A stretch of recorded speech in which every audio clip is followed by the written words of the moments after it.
This audio presentation of the Inner Consciousness, a course of lessons on the inner planes of the mind, intuition, instinct, automatic mentation, and other wonderful phases of mental phenomena, by William Walker Atkinson, is brought to you by audioenlightenment.com.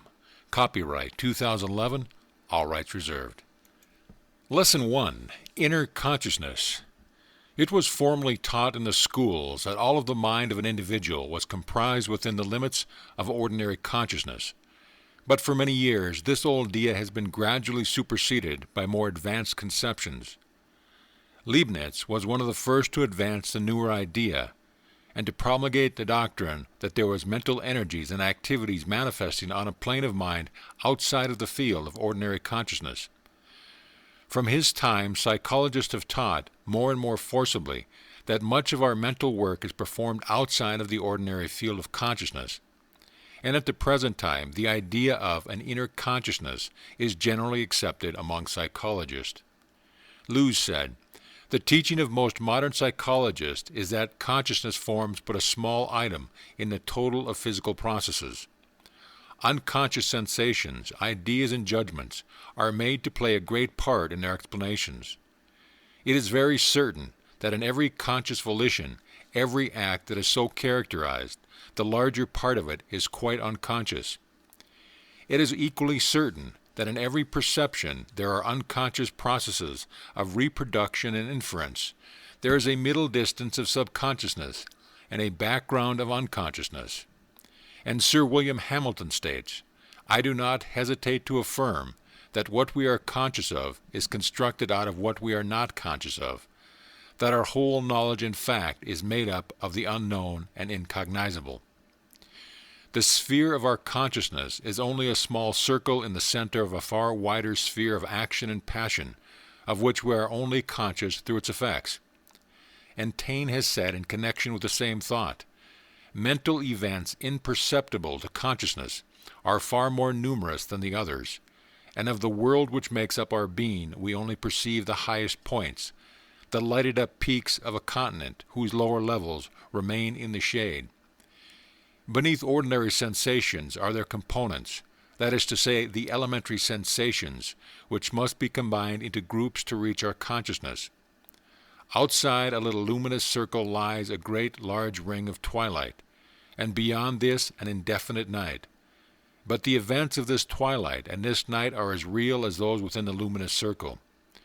To this, Maudsley adds his testimony as follows: "Examine closely and without bias the ordinary mental operations of life, and you will surely discover the consciousness has not 1/10 part of the function therein which is commonly assumed to have. In every conscious state there are at work conscious, subconscious, and infraconscious energies, the last as indispensable as the first. It is now known that inner consciousness, ideas, impressions, and thoughts play a most important part in the thought world of every individual. Beyond every outer conscious action there may be found a vast inner conscious background. It is held that of our entire mental process, less than 10% are performed in the field of outer consciousness. As a well-known writer has so well expressed it, our self is greater than we know. It has peaks above and lowlands below the plateau of our conscious experience. Professor Elmer Gates has forcibly put it, at least 90% of our mental life is subconscious. If you will analyze your mental operation, you will find that conscious thinking is never a continuous line of consciousness, but a series of conscious data with great intervals of subconsciousness. We sit and try to solve a problem and fail.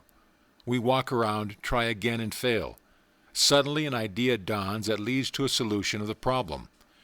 The subconscious processes were at work. We do not volitionally create our own thinking. It takes place within us. We are more or less passive recipients. We cannot change the nature of a thought or of a truth, but we can, as it were, guide the ship by moving of the helm." But perhaps the most beautiful expression of this underlying truth is that of Sir Oliver Lodge, who says in his consideration of the subject, "Imagine an iceberg glorying in its crisp solidity, and sparkling pinnacles resenting attention paid to its submerged self, or supporting region, or to the saline liquid out of which it arose, and into which in due course it will someday return. Or reversing the metaphor, we may liken our present state to that of the hull of a ship submerged in a dim ocean, among strange monsters, propelled in a blind manner through space, proud perhaps of accumulating many barnacles of decoration, only recognizing our destination by bumping against the dock wall, and with no cognizance of the deck and cabins above us, or to the spars and sails, no thought of the sextant and the compass and the captain, no perception of the lookout on the mast of the distant horizon, with no vision of objects far ahead, dangers to be avoided, destinations to be reached, other ships to be spoken to by means other than bodily contact. A region of sunshine and cloud, of space or perception, and of intelligence utterly inaccessible below the waterline. Dr. Schofield has cleverly and beautifully illustrated the idea in the following words. Our conscious mind, as compared with the unconscious mind, has been likened to the visible spectrum of the sun's rays, as compared to the invisible part, which stretches indefinitely on either side. We now know that the chief part of heat comes from the ultra-red rays that show no light, and the main part of the chemical changes in the vegetable world are the results of the ultraviolet rays at the other end of the spectrum, which are equally invisible to the eye and are recognized only by their potent effects. Indeed, as these invisible rays extend indefinitely on both sides of the visible spectrum, so we may say that the mind includes not only the visible or conscious part, and what we have termed the subconscious, that which lies below the red line, but also the supraconscious mind that lies on the other end, all those regions of higher soul and spirit life, of which we are only at times vaguely conscious, but which always exist and link us on to eternal verities on the one side, as surely as the subconscious mind links us to the body of the other. The late Frederick W. H. Myers, after years of careful study and research along the lines of out-of-consciousness states, formulated a hypothesis of the secondary self, or as he called it, a subliminal self, which self he held possessed certain powers which it exercised in a measure independent of the ordinary conscious self. Perhaps the best explanation of his hypothesis has been stated by Mr. Myers himself in his book entitled Human Personality, in which he states, the idea of a threshold of consciousness, of a level above which sensation or thought must rise before it can enter into our conscious life, is a simple and familiar one.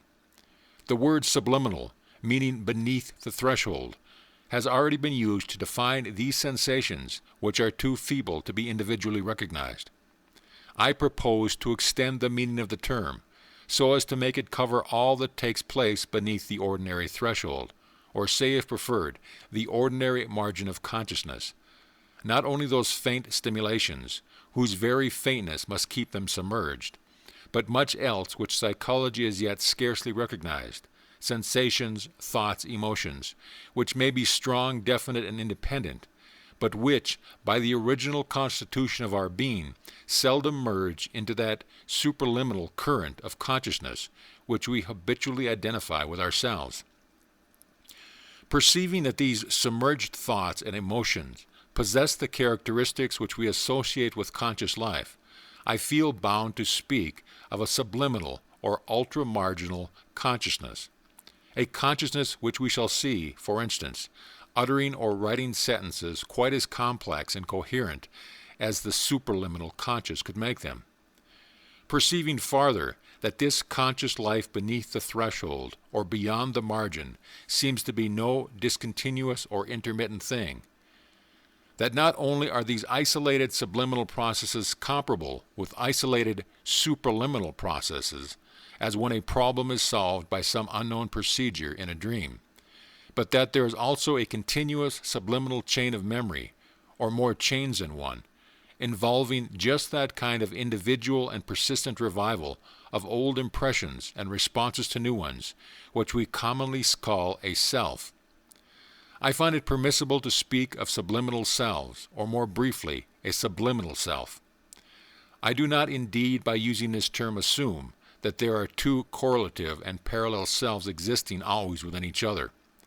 Rather, I mean by the subliminal self, that part of the self which is commonly subliminal, and I conceive that there may be not only many cooperations between these quasi-independent trains of thought, but also upheavals and alterations of personality of many kinds, so that what was once below the surface may for a time or permanently rise above it. And I conceive also that no self of which we can here have cognizance is in reality more than a fragment of a larger self, revealed in a fashion at once shifting and limited through an organism not so framed as to afford it full manifestation. We have given you the different views of these respective authorities, not that we purpose adopting exclusively any of the various theories or hypotheses advanced, but merely that you may see that this question of an inner consciousness is not a mere vague theory of certain mystics and metaphysicians, but on the contrary is one that has attracted the earnest attention and consideration of scientific men and careful investigators along psychological lines. We shall have but very little to do with theories in this book. The facts of the subject concern us more earnestly. End of chapter. Lesson 2. The Planes of Consciousness.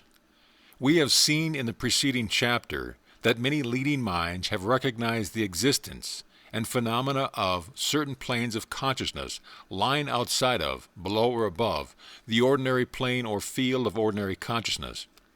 Brushing aside as unimportant the various names and terms that have been applied to these planes or fields of inner consciousness, we easily find a common ground of agreement between all of the authors. It is true that the subject has become somewhat clouded by the insistence of certain details of theory on the part of the several investigators, but they are practically agree on the fundamentals and basic facts and phenomena, and it is upon these basic and fundamental facts and phenomena that we shall rest our case as presented in this little book. The student of psychology has heard much during the past decade regarding the many theories, some of them quite fantastic, designed to account for and explain the phenomena which science finds to exist and which it has classified as belonging to the inner conscious plane of mental activity.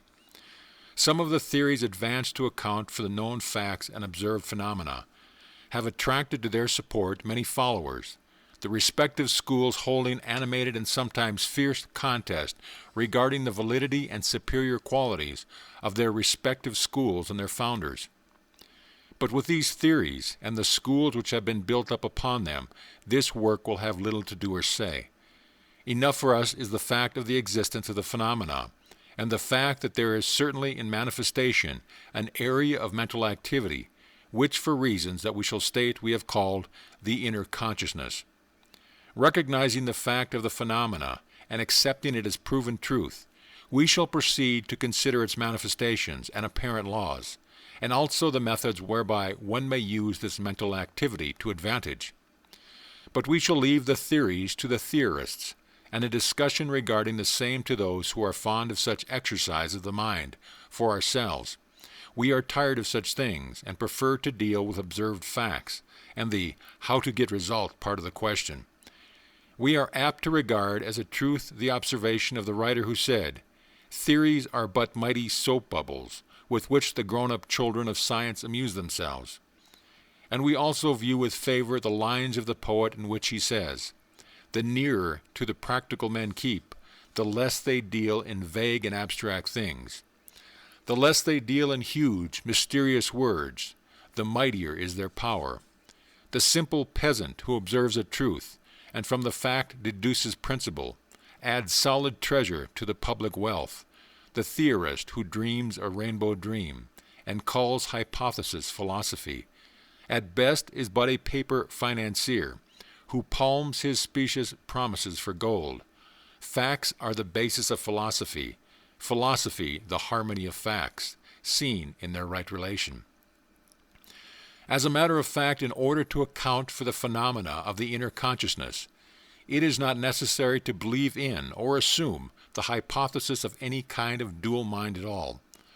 One mind may contain within itself sufficient to account for the facts without postulating a two-mind theory.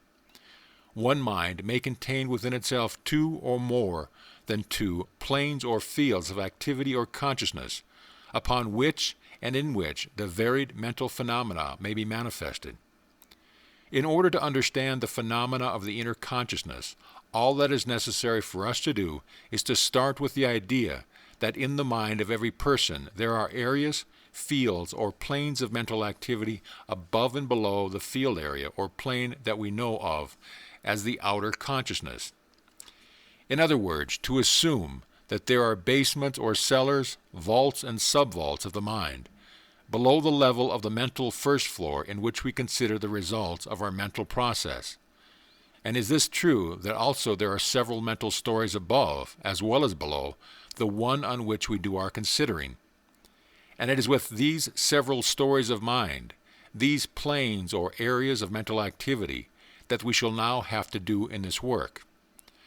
As we have seen from the authorities quoted, the fields or areas of mind outside of the circle of outer consciousness are many and varied. Careful investigators have divided the mental activities of these several planes or areas into two general classes, namely, those below the plane of outer consciousness and which have the nature of automatic action, and two, those above the plane of outer consciousness and which have the nature of intuitive action. Some investigators have given to these two general planes or fields of mentation the names of the subconscious and the superconscious, respectively. The term sub meaning under, beneath, and the term super meaning above or over. The trouble with this classification is that it places the conscious mind, or that portion of our mentality, the actions of which we call the outer, in the center of the scale, the extremes of which represent the higher and lower phases of inner mentation, respectively. This is not correct, for the so-called conscious mind is merely a field of observation, before which passes the results of mental activity on the other planes, which then evolved past into the field of consciousness, just as a star passes into the field of observation of a telescope, or a teeny object in the field of observation of the microscope, and is then perceived by the watching organ of vision. These objects, passing into the field of observation of the outer consciousness, may come from the higher or lower planes of the inner mind. In fact, the best observers know there can be no hard and fast line drawn between the activities and manifestations of the two respective groups of planes known as the subconscious and the superconscious minds. These activities shade into each other and are like the degrees on a scale, which are merely symbols which record the comparative and relative stages of manifestation of a thing, but which do not divide the thing into absolute divisions or classes. In fact, the very best occult authorities inform us that there are very many degrees or planes of mental activity, higher and lower, outside of the field of observation of the outer consciousness. On the lower plane of consciousness are to be found the consciousness of the various cells and cell groups in our body, which constitute the organ minds, which occultists know to exist. Then there are many planes of mentation concerned with directing the bodily activities. Then there are many planes of thought below the ordinary field of outer consciousness, and many planes of awareness and knowing above that of the ordinary intellectual operation of the average mind. These planes are merely the many degrees in the grand scale of mind. We shall learn something of certain of them as we proceed with these lessons. Following the illustration of the upper and lower stories, basement, cellar, subcellar, etc., we may say that it will help the student to think of the ordinary field of observation, known as the outer consciousness of the everyday mind, as akin to the main floor of a warehouse, on which is received merchandise arriving from the outside business world, and on which are started, packed, and expressed the various goods, wares, and merchandise, reaching that department from the upper stories, basement, cellars, and other storehouses of the mental warehouse and place of business, in pursuance to orders from the office. The outer consciousness, or field of observation and consideration, is not a separate mind, as some claim, or the real mind as the masses of people consider it, but instead is merely a department of the whole mental business, in which the goods, stored articles, and manufactured goods from the other departments and workshops are sorted, selected, packed, and expressed to the outer world. If you will fix this illustration into your mind, you will be able to easily assimilate and consider the facts to which we shall call your attention in the following lessons. And now you see why we have adapted the term the inner consciousness, as applicable to both the higher and lower planes of the extra-conscious mental activities. The term inner means further in, interior, internal, not outer, etc. The word consciousness is one difficult to correctly define. In a general sense, it means mental awareness, but we have adhered to the closer meaning of the term, which is used in the sense of awareness of mental action and energy, or the quality by which mind in activity is aware of its own activities. There can be no mental activity without consciousness of some plane, and the use of the word unconscious in connection with mental activity is an absurdity. There is consciousness in some degree and on some plane in everything, from the atom and electron to the highest manifestation of superhuman mind, and that which we call our outer consciousness is merely one of the many planes of the manifestation of the quality. And now let us proceed to our consideration of the phenomena and principles of manifestation of the inner consciousness. End of chapter. Chapter 3. The Basements of the Mind. In the lower planes of the inner consciousness are performed the various forms of mental activity, which have to do with the building up, preservation, repairing, etc. of the physical body. Every cell has its share of mind, and every combination of cells into cell groups and organs of the body has its group or organ mind also. That which we call instinct or nature in a person or animal is a manifestation of mind of some of the lower planes of inner consciousness. And these lower planes are susceptible to suggestions or orders from other planes of mind, and will take on suggested ideas or conceptions, the result being that we are often made sick by ideas absorbed or suggested in this way, and we are likewise cures to physical ailment by similar methods, the suggested idea being placed on the proper plane by means of autosuggestion, imparted ideas, and mental treatments of various kinds. Mind pervades every part of the physical body, and is always capable of being impressed by orders or suggestions coming from the more dominant portion of the mind of the individual. Of some of the lower planes of the inner consciousness are to be found the seat and abode of the so-called automatic or habit actions of the mind. The habit mind is made up of various things which have been placed there by the individual, which things were once performed in the field of consciousness, but which gradually become almost automatic by reason of experience, repetition, etc., until the performance of them passes from the field of consciousness down to some of the lower planes of the inner consciousness, thus becoming second nature, and being likely to be repeated with little or no attention being bestowed by the conscious mind. You are familiar with this fact. All of you perform certain work almost automatically. You run the sewing machine, typewriter, or play the piano almost automatically, and may be thinking of other things at the same moment. These tasks were originally performed only by the expenditure of much attention and effort on your part, but constant practice has enabled you to delegate the work to certain planes of your inner consciousness, until now they almost work themselves with a minimum of attention and concentration on your part. Some writers hold that no one really learns how to perform a task properly until he or she is able to pass it down to this part of the mind, where it is performed almost automatically. Musicians and others are aware that their best work is performed by this part of the mentality, and that when occasionally happens, their conscious attention is directed to the work, there is a slip-up and less perfect performance. The artist knows what it is to lose himself in his work, and his greatest successes come at such times. Every writer knows this also, and the phenomena occurs in all manner and kinds of work. How many of us lose ourselves in daydreams when performing our habitual tasks? How many of us seem to stand aside and watch ourselves work at tasks rendered familiar by habit? We often cross the streets without paying conscious attention to our actions, and many of us have had the experience of forgetting where we were going. and after a time find ourselves brought up standing in front of the place from which we started.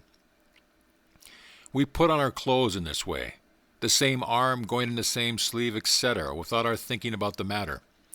If you will notice which arm you place in your coat the next time you dress, and then after taking the coat off again, try to insert the other arm first, reversing the regular order, and you will be surprised to see how awkward you are and how the true habit mind repels at your change.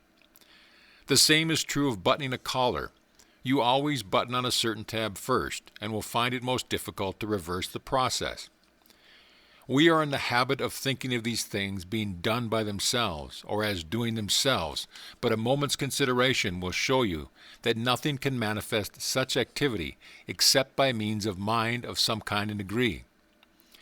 The activity is the result of mental process and direction, and without mind could not be performed. We may call it automatic or mechanical if we please, but it is really the result of mind. There is mind back and in every automatic action of the individual. But being below the field of the outer consciousness, we do not recognize the mental operation. It is part of the phenomena of the lower planes of the inner consciousness. And there are other planes of that wonderful region in which certain habits are implanted, but which were not placed there by ourselves. We allude to the field of hereditary influences which have come down to us from those who lived before us throughout countless generations. There are planes of inner consciousness filled with impressions, ideas, habit, emotions, feelings, desires, and impulse, which we have acquired by inheritance from the past.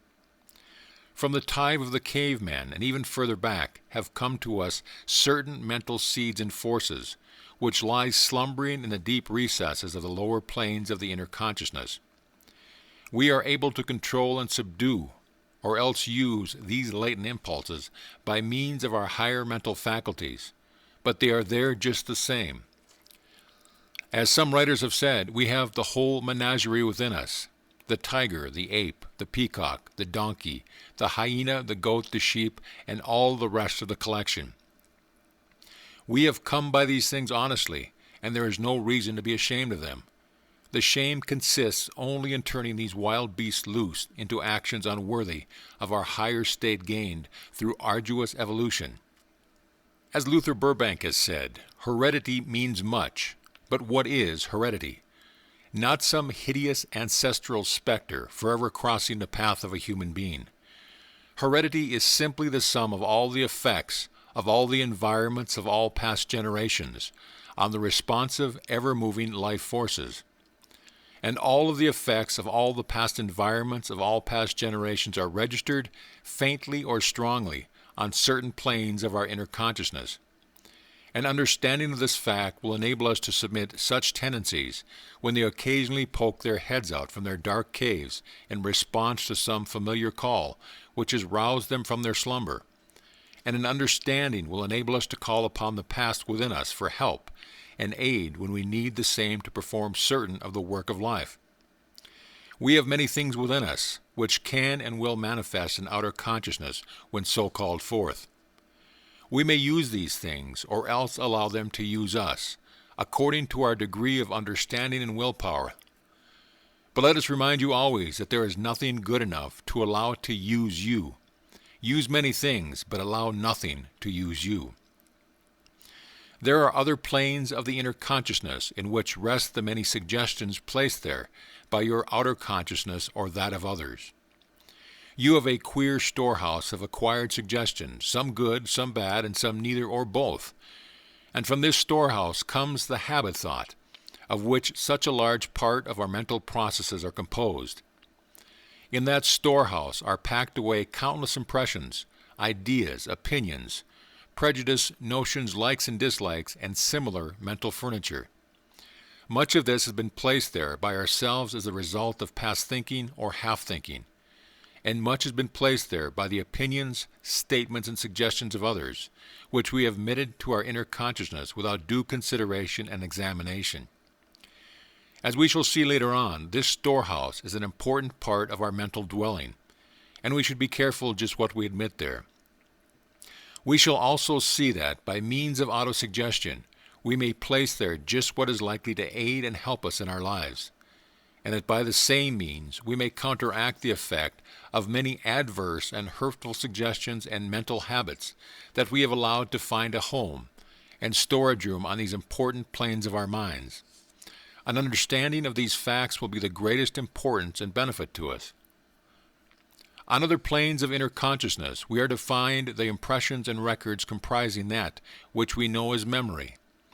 The memory part of our mentality is like a vast collection of phonograph records upon which are registered the countless impressions that we received during our life. Some of these records bear deep, clear, and distinct impressions, which when placed in the recollecting room, send forth a clear reproduction of the original which produced the impression. Others contain impressions less clear. Some bear very indistinct impressions, which are most difficult of reproduction. But there is this difference between these memory records and those of the phonograph. The phonographic records grow fainter and less perfect according to the frequency of their use, while the memory records register a still deeper and clear impression the oftener they are reproduced. If one dwells in memory upon certain past events, he will find that each reproduction gives out a clear response. Of course, it is likewise true that one may mix outside facts and imaginary events with the real recollections in some cases, so that in future reproductions the real and the false appear together. But this is merely another proof of the rule. One may, and many often do, add to a tale at each telling, until at least the retold tale bears but little resemblance to the original. In so doing, one mixes the new impressions with the old, on his mental phonograph records, and at the next reproduction both the original and the added points sound forth together. This is why some people tell a lie so often that they actually believe it. The repeated impressions upon the tablets of memory become deeper and clearer, and the notes of the false mix with those of the true.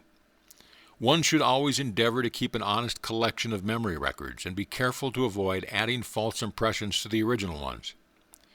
It is astonishing that anyone at all familiar with the phenomena of memory should doubt for a moment the existence of planes of consciousness beneath that of the ordinary outer consciousness. Every moment of our everyday life we are drawing upon these inner conscious planes of memory for the many things stored away there, far below the everyday outer consciousness. Not only do we draw upon these planes in this way, but in moments of intense stress, sudden danger, and other critical periods of life, these gates between these planes swing ajar, and a flood of recollection pours out from them. It is related in numbers of instances that, as the writer well expresses it, the acts of a whole lifetime, which are of consequence, and many that are not, will be flashed across the screen of memory with such lightning rapidity and with such distinctness as to seem like a vast panorama, whose every detail is grasped by the mind in the instant of time. A noted high-bridge jumper, in describing his feelings while making his famous leap from the Brooklyn Bridge, stated that it seemed as if, during the few seconds required for his descent to the water beneath, there passed through his memory all the acts of his life, in their proper order, some of which had not appeared in his recollection for years, and which would have all his life remained dormant, except for some extraordinary stimulus such as this.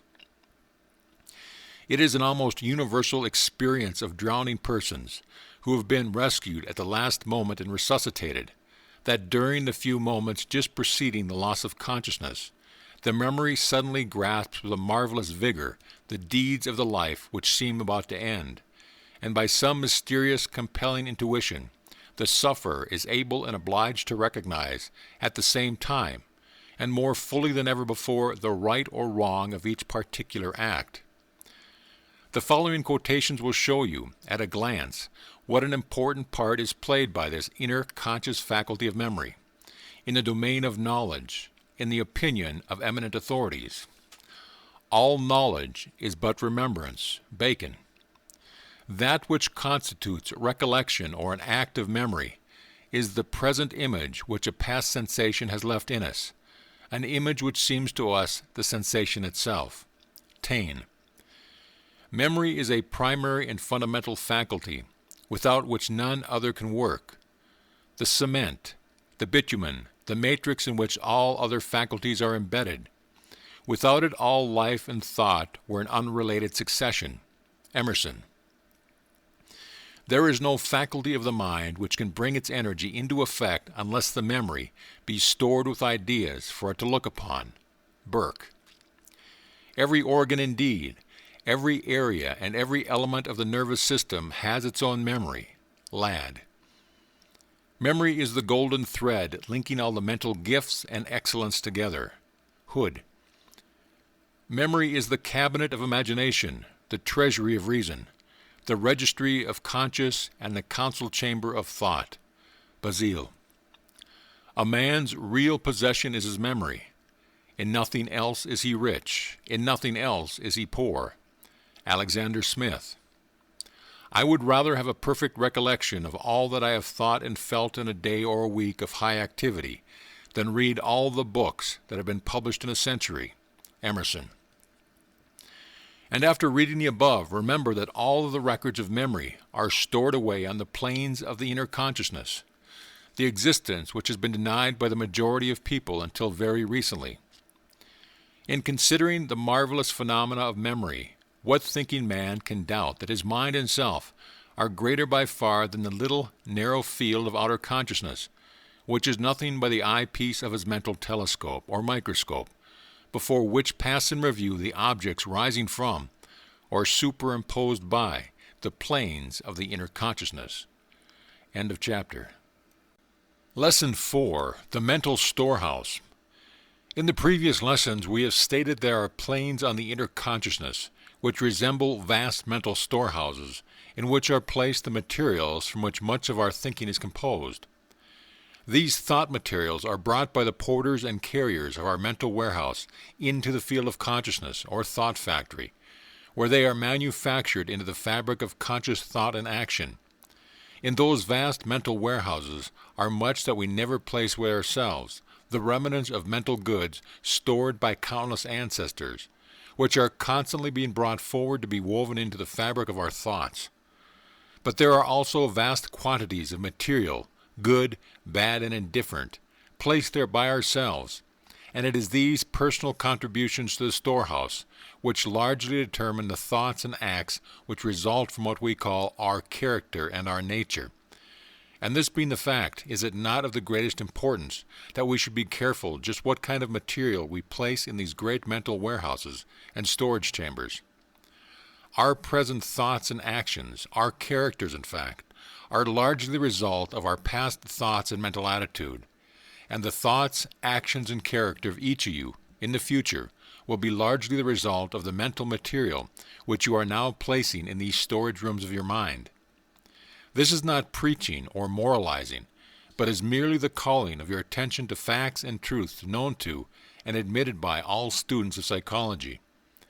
We are today largely the result of what we have thought, or what we have allowed to impress us in the past. Our mental attitude, together with the kind of suggestions that we have allowed to impress us in the past, determines to a great extent our character and self of today. When we think, we do not manufacture the thought fabric out of the thin air, or sunlight, or out of nothing as many seem to suppose.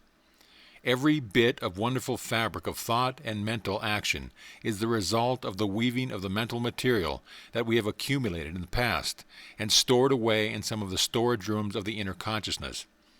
This surely is plain enough to everyone who will give the matter a moment's thought, and yet how few really have realized the truth, and still fewer are those who have learned to act upon this principle. If we were building a house, store, or any other building, how careful we would be to see that none but the best materials were delivered to the builders in whose hand the erection of the property was placed. How carefully each item of material would be inspected if we were in the manufacturing business and wished to turn out goods of fine quality. How careful we would be regarding the grade of the material to be used. Our buyer would exercise his skill, and the inspector would look over each consignment as it arrived, rejecting all imperfect and unsatisfactory material. And yet, how careless we are regarding our thoughts, moods, mental attitudes, and auto-suggestions that we place among the material to be used in our mental building and manufacturing in the days to come. Is it not time to call a halt on those careless and almost criminal methods and adopt a sane, scientific plane of thought life? The mental attitude of a man is represented by the character of thought which he allows to take a hold of him. If he allows every despondent, negative, hurtful thought to obtain lodgment in his mind, his mental attitude will gradually become in harmony with such thoughts, and he will be laying away a fresh stock of negative thoughts each day, which will surely be woven into mental fabric he turns out on some future day. Can you doubt this when you know of the effects of certain mental habits of manifestation? And what are these habits but the using of the thought material of the past? How much harder is it for a man whose mind is full of these negative thought materials to present a bold, confident, courageous front in the battles of life? His every instinct and habit of thought is against it. It is so much easier to droop the shoulders and fold the hands and say, "What's the use?" in such a case, because all the mental material is of that dark, gray, negative hue. All the material is of that rotten, worthless quality. But if, in the past, you have cultivated the habit of refusing to admit the negative thoughts and suggestions, have thrown them out of the scrap pile, and have stored away nothing but the bright, cheerful, courageous, and positive thoughts and suggestions, then you will begin to build or weave your will surely produce the best kind of thought and action. You cannot help it, for you are working with the best materials, and with your mental machine adjusted to the proper gauge. All this is far more than jollying or cheering up talk. It is a statement of psychological fact which, if once thoroughly understood by the masses of people, would make this old world of ours into a much brighter and cheerful place. An understanding of these principles will make you over mentally, if you will but act upon your new knowledge. There is no secret process connected with this work. All that is necessary for you to do is to will that henceforth you will allow no negative, depressing, or undesirable thought take lodge in your mind, but will on the contrary keep steadily at work replacing the undesirable things in your mind with desirable material. When a negative thought comes into your field of consciousness, dismiss it with the thought, "There is another bit of that mental truck that I stored away with it to the scrap pile," and lose no opportunity of thinking the bright, optimistic, positive, desirable thoughts and storing them away. And when you can put one of these thoughts into action, by all means do so, for by so doing you have added a large share to the right kind of material in your mental storehouse. Do not let the thought of the past thought foolishness worry you or discourage you. Think of the comparison made by a well-known writer who compared the mind to a bowl of muddy water, into which a clear stream of fresh water was pouring. Anyone will see that the fresh water will gradually clear the entire body of water, until the muddy substance are not discernible. So pour in the kind of thoughts you desire, and thus render clear the muddiness that has been your bane for so long. Another writer has compared the matter to a dark room. If you wish to drive away the darkness, just open the shutters and admit the light, and lo, the darkness has disappeared.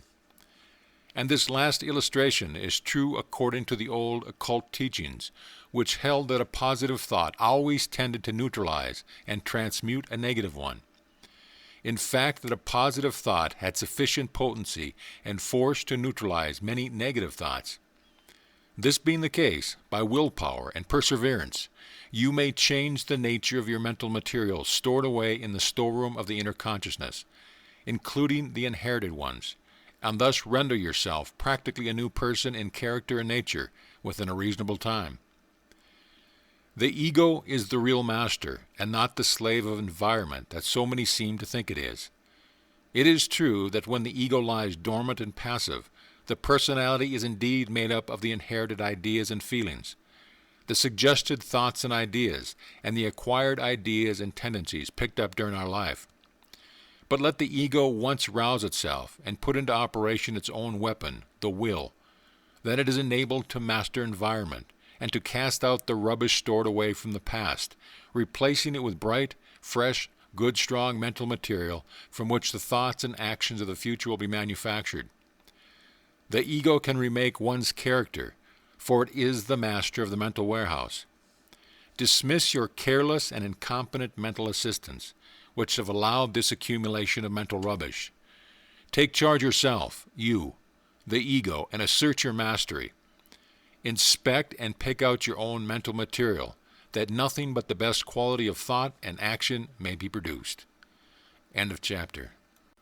Chapter 5. Making over oneself. One of the most interesting phases of the science of using the inner consciousness is that which may be called making over oneself. That is, the application of psychological laws in the direction of rebuilding certain of the inner conscious planes, or rather in replacing the mental material stored there by the more desirable material. This process has been aptly called character building, which indeed it is, for the character is largely dependent upon what is contained in the inner consciousness, and whatever affects the latter affects the character. The word character itself is derived from a Greek word meaning to engrave, to cut in, and some of the authorities state that the Greek word was derived from some older language and was first used by ancient makers of bricks to indicate the personal trademark by each upon the bricks manufactured by himself, each maker having his own trademark. And the word has gradually grown in meaning until today we use it in the sense of the peculiar quality or sum of qualities by which a person or thing is distinguished from others, from Webster's. This latter-day use of the term is interesting when one is able to trace it from its original usage, showing the idea that was in the minds of those who have gone before us, i.e., that this thing that we call character was something impressed or engraved upon a man's mental substance. To the majority of persons, character is something that belongs to a person by some unchangeable natural law, and which cannot be altered or improved. To the experienced psychologist, however, character is a plastic thing, which is modified by the character of one's thoughts and mental attitude, and which may therefore be improved, changed, or altered at will. Psychology, taking cognizance on the planes of inner consciousness, and understanding the truth of the fact that character is the fabric manufactured from the material stored away on those planes, now teaches that by placing the proper materials in the storage rooms, we may cause the character to be manufactured in accordance with the quality thereof. In short, that one may practically make over oneself by placing the right kind of raw material in the mind. This is true in the case of training children and others, but is equally true in self-training or character building. To those who may think that in speaking of the planes of inner consciousness, we are postulating a shadowy, intangible mind, independent of the brain, we would say that this is not correct. We regard the brain as the organ of the mind, in its inner conscious manifestation as well as in its outer conscious ones. The brain is composed of an enormous number of cells, composed of plasm, or elementary living matter, some authorities estimating the number of the brain cells at about 500 million to 2 billion, the number depending upon the mental activity of the person. Besides the number of brain cells in active use, there are always great reserve forces of cells awaiting a sudden call. In addition to this, it is believed that the brain will grow additional cells in cases of need, so that the mind capacity of the individual is almost limitless. A class of brain cells actively used will manifest a tendency to spring into activity almost automatically, at the slightest need, while those remaining unused will become almost atrophied, and are called into action slowly and clumsily. It therefore follows that the cells which are constantly used will exert a more marked influence upon the character of the individual than will those become atrophied by disuse. Therefore, if one will but use a set of cells actively, they will manifest strongly in his everyday life and character. To develop traits of character in oneself that we consider desirable but lacking, we should endeavor to think and act as often as possible along the lines that we wish to develop. Just as we exercise the muscle that we wish to bring up to a higher degree of efficiency, so should we exercise the faculties of the mind that we wish to increase in power and strength. And at the same time, we should avoid developing the opposite set of faculties. And if we wish to rid ourselves of, or refrain an objectionable set of faculties, we should actively use and thus develop the opposite set, so as to counteract the undesirable ones. As Halleck says, by restraining the expression of emotion, we can frequently throttle it. By inducing an expression, we can often cause its allied emotion. Professor James says, refuse to express a passion and it dies. Count 10 before venting your anger, and its occasion seems ridiculous. Whistling to keep up courage is no mere figure of speech. On the other hand, sit all day in a moping posture, sigh and reply to everybody with a dismal voice, and your melancholy lingers. There is no more valuable precept in moral education than this, as all of us who have experienced it know. If we wish to conquer undesirable emotional tendencies in ourselves, we must assiduously, and in the first instant cold-bloodedly, go through the outward movements of those contrary dispositions which we wish to cultivate.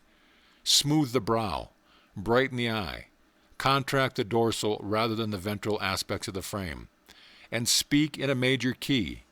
Pass the genial compliment, and your heart must indeed be frigid if it does not gradually thaw. To sum up the matter of making over oneself, we may say that the whole secret consists in filling up the particular storage room having to do with the desired faculty, and its opposite with thoughts, actions, desires, manifestations, etc. of the desired thing. Think of the thing, act it out so far as possible, desire it ardently, picture it out to yourself as much as possible. In short, keep its mental image before you as clearly and as persistently as possible. It is an old occult maxim that we grow to be like the thing that we keep constantly in our mind. And if you will but keep the axiom in your mind, you will work out the problem for yourself. The secret underlying much of the phenomena called occult is the creation of what is known as a mental image, and which is really a mental pattern or mold from which we wish to materialize character in ourselves or others. This mental pattern or mold serves as a model around which is built the actual mental manifestation. And the clearer and stronger we build this mental image, the better and stronger results do we materialize. Keep in mind constantly the idea of the thing you wish to be, and you will unconsciously grow toward being just that thing. This is a well-established psychological law, and is not a mere air fancy of some writer's imagination. You can see it evidenced in the life of yourself and those around you. Everyone unconsciously inclines towards the shape and form of the mental image that they carry around with them. And this being so, that we grow to resemble our ideals, should we not be careful to use the right kind of mental patterns or molds?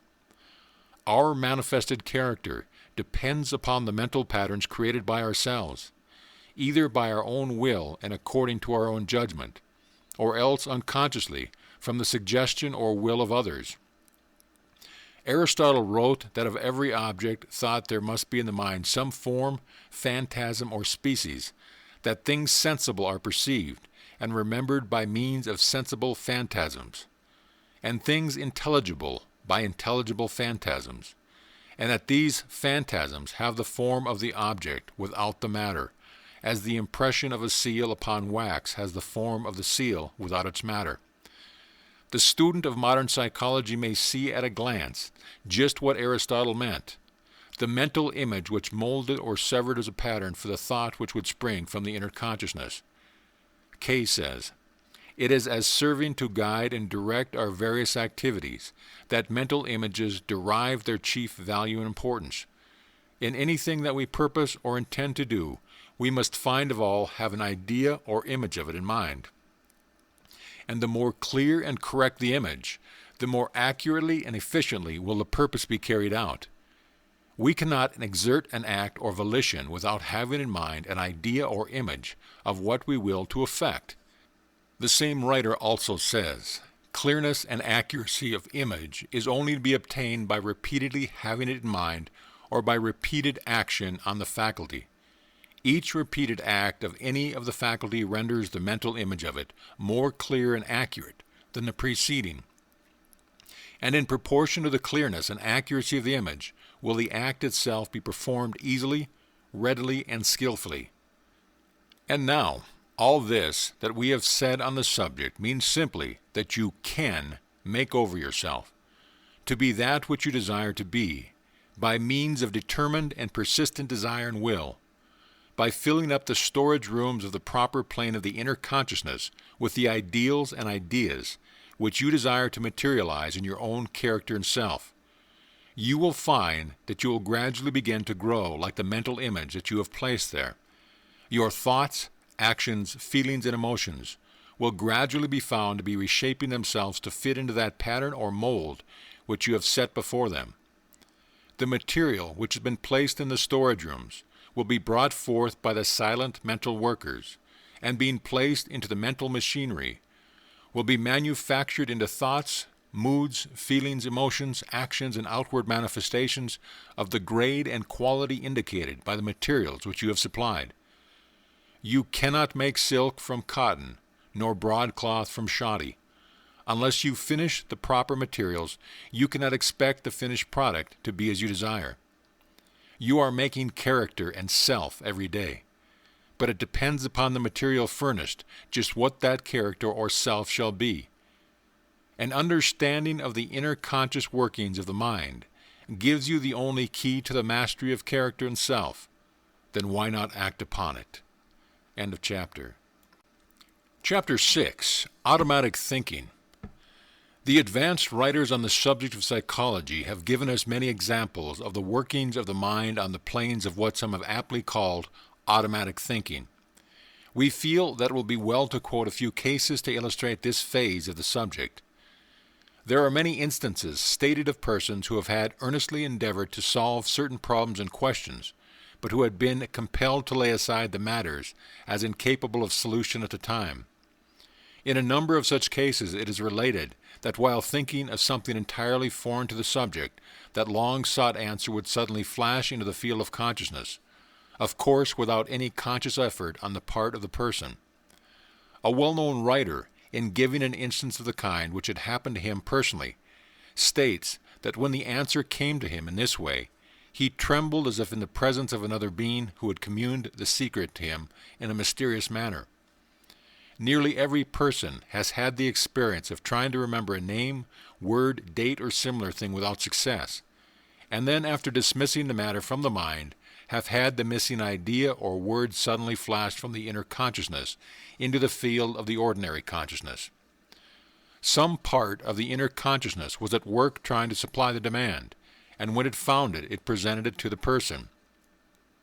Another well-known writer gives several cases of what he calls unconscious rumination, in which the mind works silently and below the field of the ordinary consciousness, after the person have read works relating to new subjects, or presenting new points of view essentially opposed to previously conceived ideas and opinions.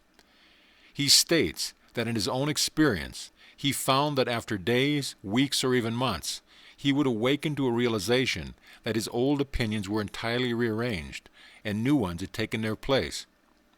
Some have called this process subconscious mental digestion and assimilation, and indeed the process is akin to the work of the physical organism in digesting and assimilating material nourishment.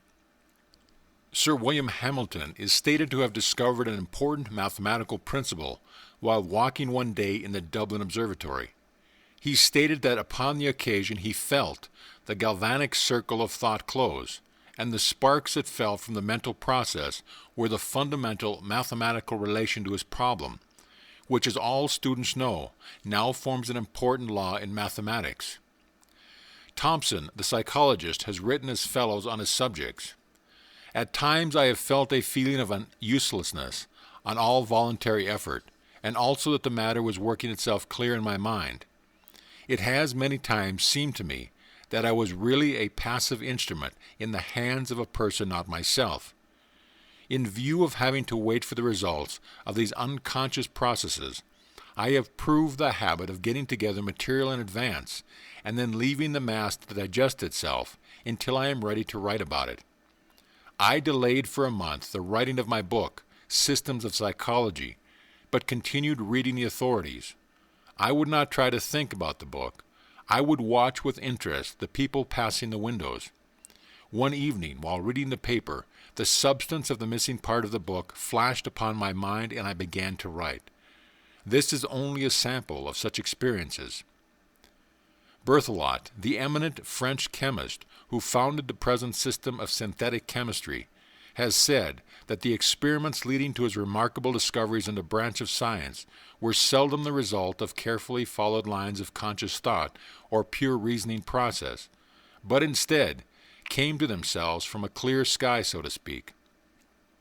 Mozart, the great composer, once said, "I cannot really say that I can account for my compositions. My ideas flow, and I cannot say whence or how they come. I do not hear in my imagination the parts successfully, but I hear them, as it were, all at once. The rest is merely an attempt to reproduce what I have heard." In addition to the experience above mentioned, Dr. Thompson has stated following: "In writing my work, I have been unable to arrange my knowledge of a subject for days and weeks, until I experienced a clearing up of my mind, when I took my pen and unhesitatingly wrote the results. I have best accomplished this by leading the mind away as far as possible from the subject upon which I was writing." Oliver Wendell Holmes has said, "The automatic flow of thought is often singularly favored by the fact of listening to a weak, continuous discourse, with just enough ideas in it to keep the mind busy. The induced current of thought is often rapid and brilliant in inverse ratio to the force of the inducing current."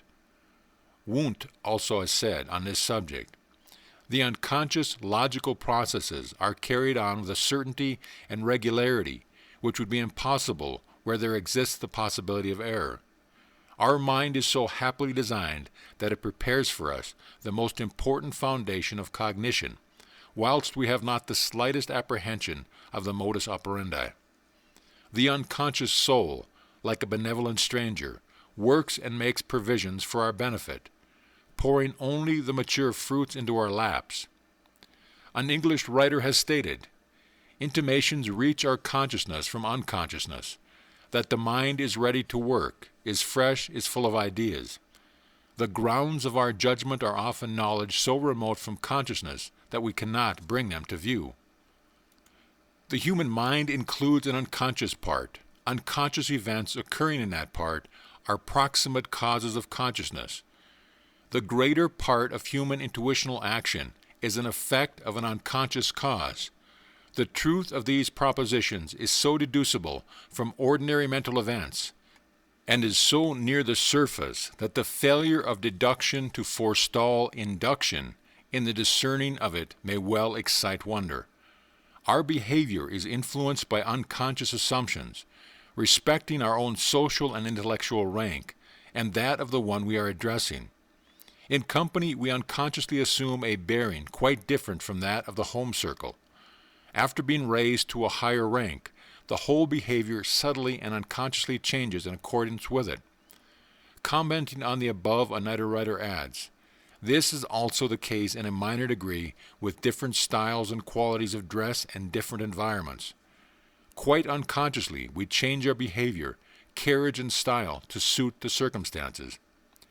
Jensen has written, "When we reflect on anything with the whole force of the mind, we may fall into a state of entire unconsciousness, in which we not only forget the outer world, but also know nothing at all of ourselves and the thoughts passing within us at the time.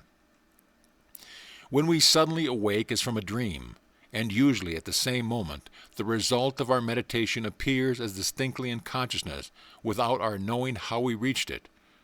Another writer has said, "It is inexplicable how premises which lie below consciousness can sustain conclusions in consciousness, how the mind can wittingly take up a mental movement at any advanced stage, having missed its primary steps. Some psychologists, Hamilton and the others, have made a comparison likening the action of the mental process to that of a row of billiard balls, of which one is struck and the impetus transmitted throughout the whole row, the result being that the last ball actually moves, the others remaining in their places. The last ball represents the plane of ordinary outer consciousness. The other balls represent the various stages of the action of the inner consciousness. Lewes, the psychologist, commenting on the above conception, adds, "Something like this," Hamilton says, "seems often to occur in a train of thought, one idea immediately suggesting another into consciousness. This suggestion passing through one or more ideas which do not themselves rise into consciousness. This point, that we are not conscious of the formation of groups, but only of a formed group, may throw light on the existence of unconscious judgments, unconscious reasonings, and unconscious registrations of experience. In connection with these processes of the mind, on the planes below those of the outer consciousness, many writers have noted the discomfort and uneasiness preceding this birth into consciousness of the ideas developed on the unconscious plane. Maudsley says regarding this, "It is surprising how uncomfortable a person may be made by the obscure idea of something which he ought to have said or done, and which he cannot for the life of him remember. There is an effort of the lost idea to get into consciousness, which is relieved directly the idea bursts into consciousness." Oliver Wendell Holmes says, "There are thoughts that never emerge into consciousness, and which yet make their influence felt among the perceptive currents, just as the unseen planets sway the movements of the known ones." He adds, "I was told of a businessman in Boston who had given up thinking of an important question as too much for him, but he continued so uneasy in his brain that he feared he was threatened with palsy. After some hours the natural solution of the question came to him, worked out as he believed in that troubled interval."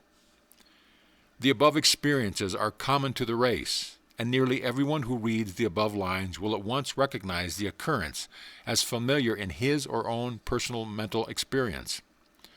Among the many interesting cases related to illustrate the principle of automatic thinking or unconscious ruminations, that of the famous mathematical prodigy Zerah Colburn is perhaps one of the most striking.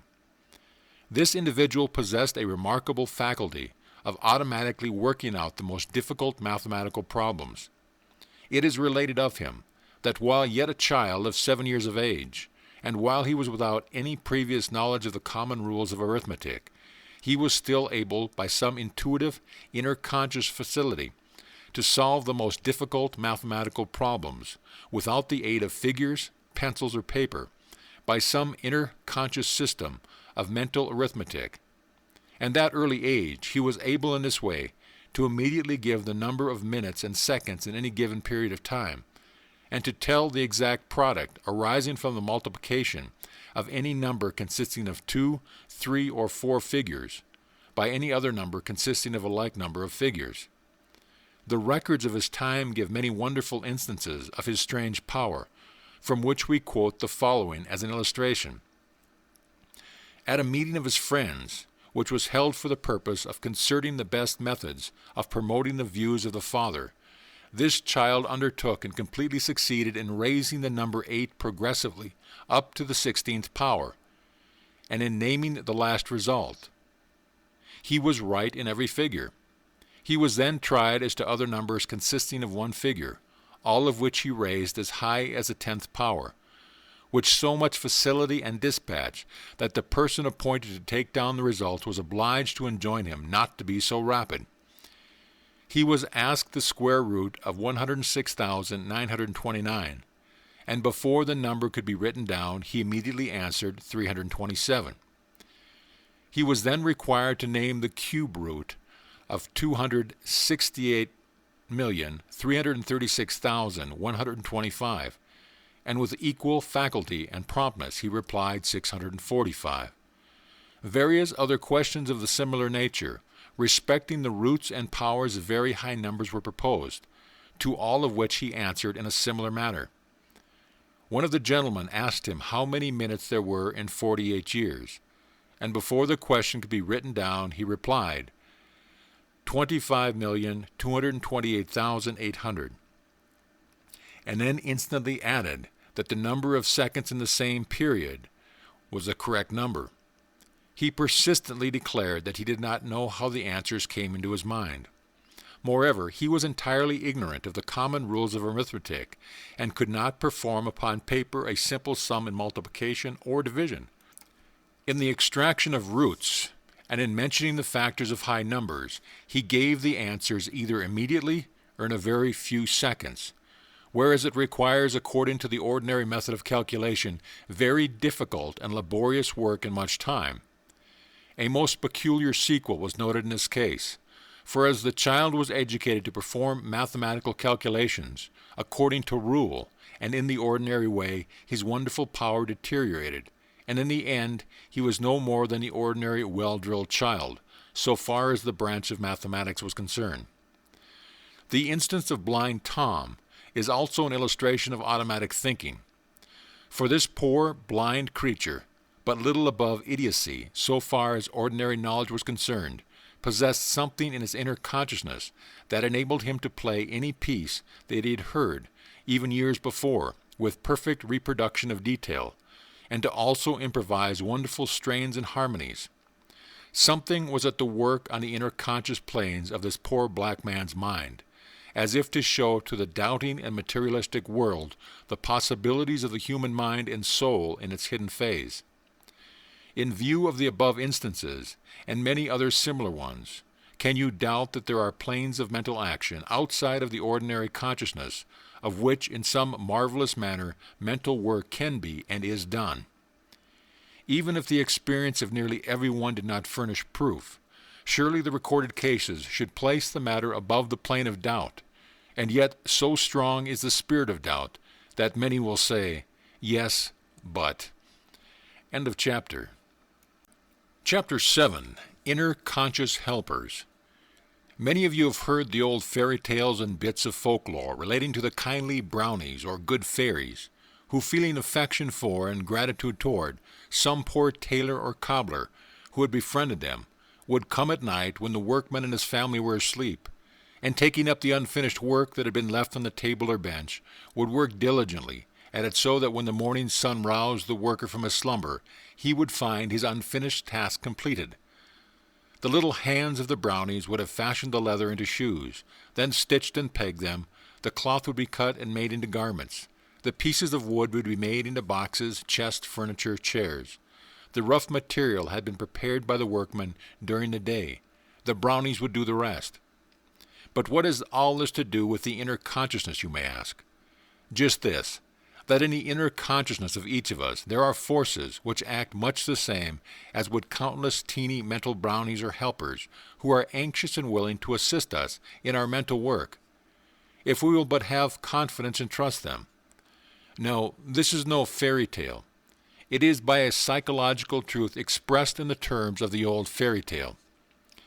By reference to lessons 3 and 6, you will see mentioned many instances of the work of these inner conscious helpers. In Lesson 6 especially, you will notice several instances in which well-known authorities testified to the fact that there was a marked manifestation of automatic thinking or unconscious rumination, by means of which problems which had proved unsolvable by the conscious mind had been gradually worked out by the inner consciousness, and the results then duly presented to the field of outer consciousness. The facts are well known to psychologists, and many investigators have learned to use the law to their own benefit. The process of calling into service these inner conscious helpers is similar to that by which we constantly employ the memory to recall some forgotten fact or name. We find that we cannot recollect the desired fact, date, or name, and instead of racking our brains with increased effort, we, if we have learned the secret, pass on the matter to the inner consciousness with a silent command, "Remember this name for me," and then go on with our ordinary work.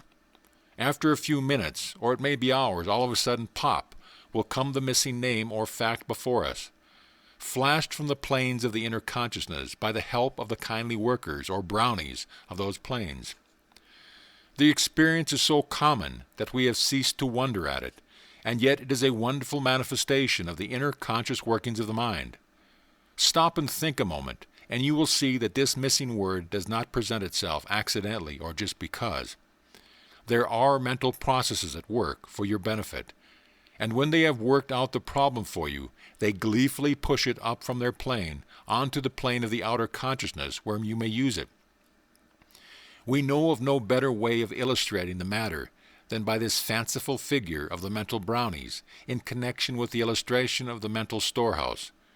If you would learn to take advantage of the work of the inner conscious brownies, form a mental picture of the mental storehouse on the several planes of the inner consciousness, in which are stored all sorts of knowledge that you have placed there during your lifetime, as well as the impressions that you have had passed on to you from the past, whether that past be the lives of ancestors or past lives of yourself.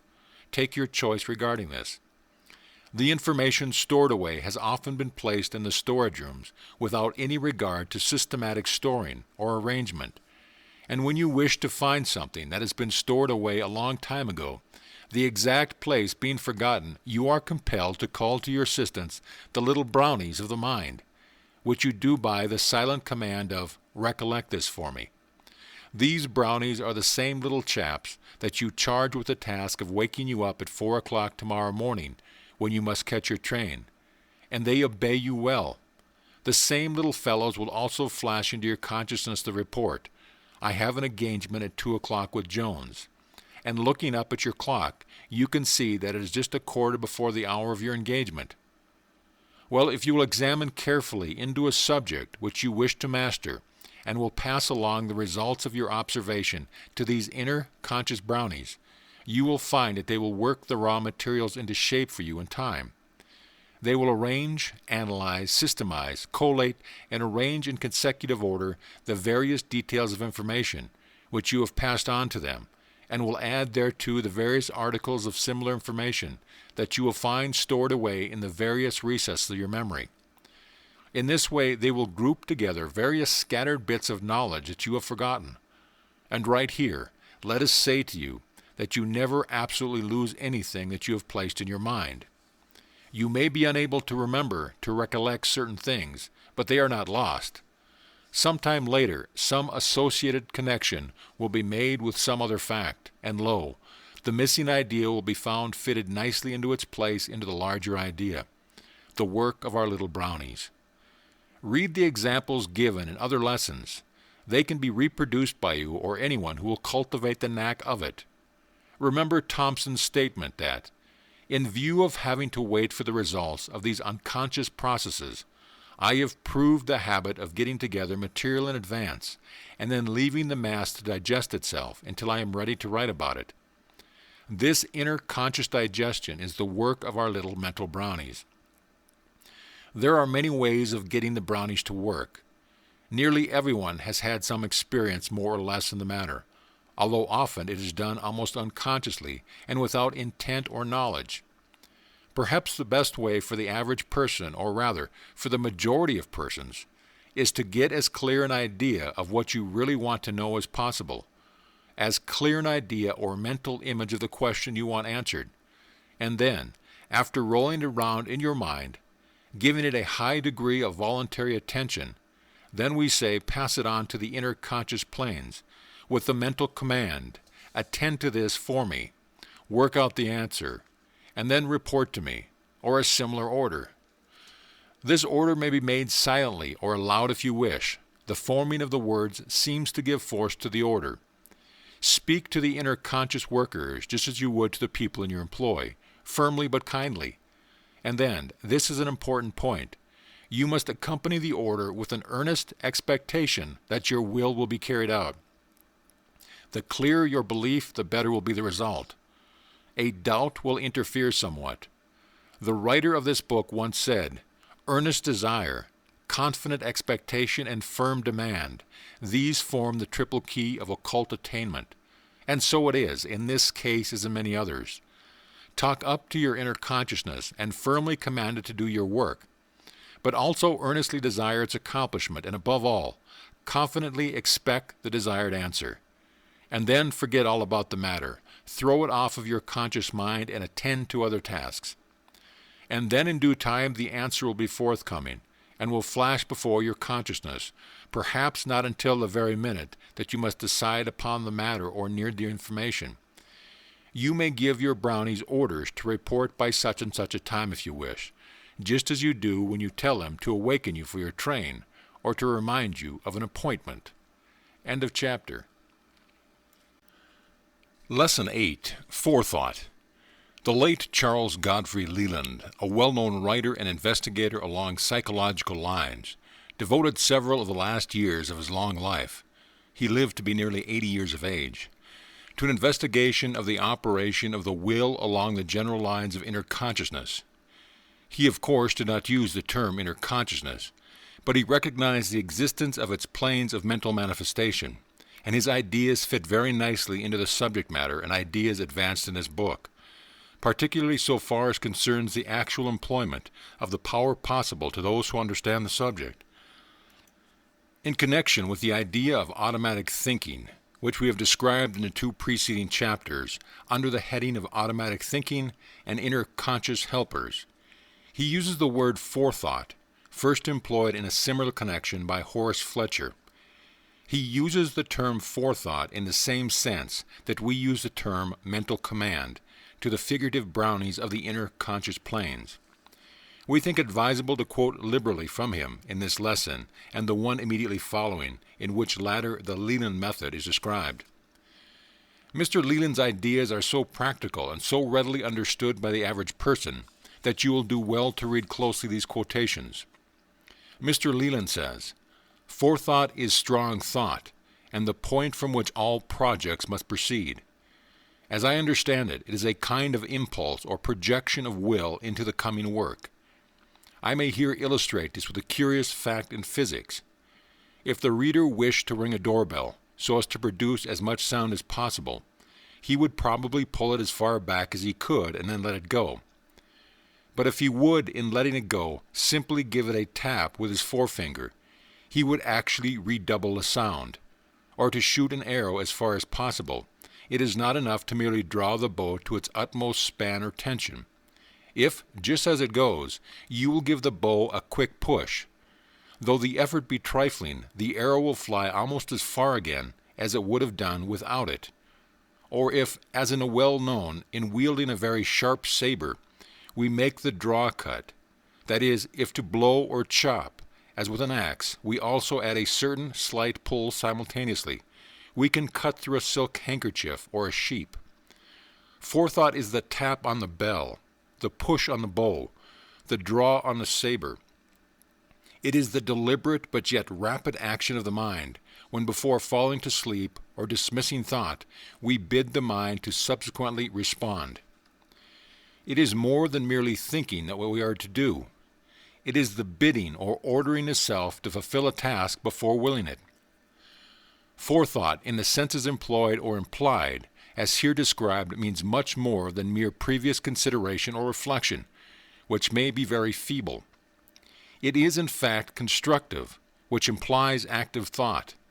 Therefore, as the active principle in mental work, I regard it as a kind of self-impulse, or that minor part in the division of the force employed which sets the major into action.